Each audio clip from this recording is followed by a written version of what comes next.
where you got it intellectually, but when it came to putting it into practice, not so easy? Right.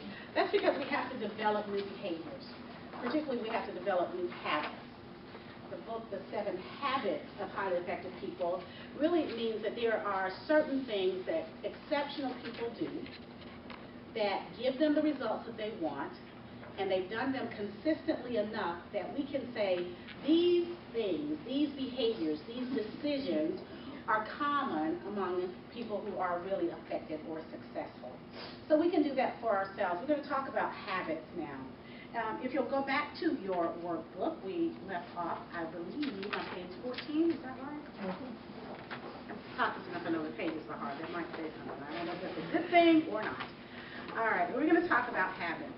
First of all, I want to stress to you that habits do require consistency, but they also require time to develop. You don't overnight, just because you have a new understanding, develop a new habit. Interestingly, we used to say that it takes about 30 days to develop a new habit. Anybody ever heard that before? That in 30 days, if you do something, you develop a new habit. Well, guess what? New research says, no, it takes 262 days to develop a new habit. That's about 9 months, which means that you have to be willing to not only stick with it, but in that 9 months, you think you're always going to keep doing it perfectly, hitting the mark of what you're trying to do. No, you have to give yourself permission to make progress. Successful people create habits that failures don't.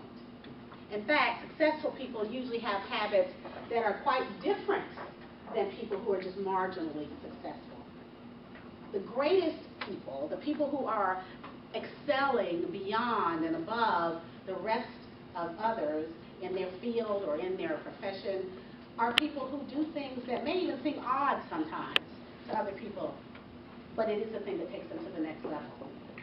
I have a colleague named Brian Tracy, who's a speaker and an author, and Brian says that only about 2% of us in a population, of any population, are exceptionally successful. It says that, 12% of the people are pretty successful, but of the 12%, 2% are really successful. So what we're saying here is the 2%ers do something that the other 10 don't do. Here's an example. Michael Jordan. I am not giving LeBron a title. Michael was the greatest. I watched a documentary not long ago about Michael Jordan, and they interviewed his coach, Phil Jackson, and they asked Phil Jackson, what made Michael so great?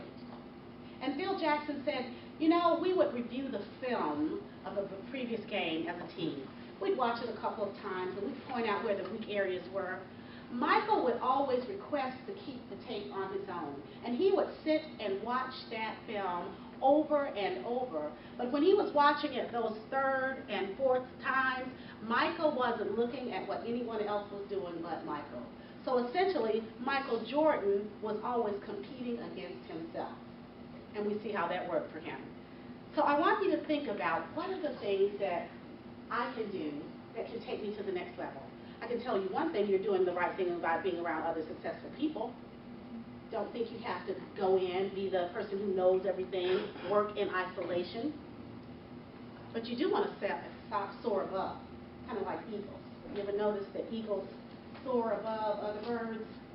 So that's the first step. You got to really decide, am I even surrounding myself with people who want to soar? Another way of saying it is, if you want to soar like an eagle, you can't keep scratching around with a chicken.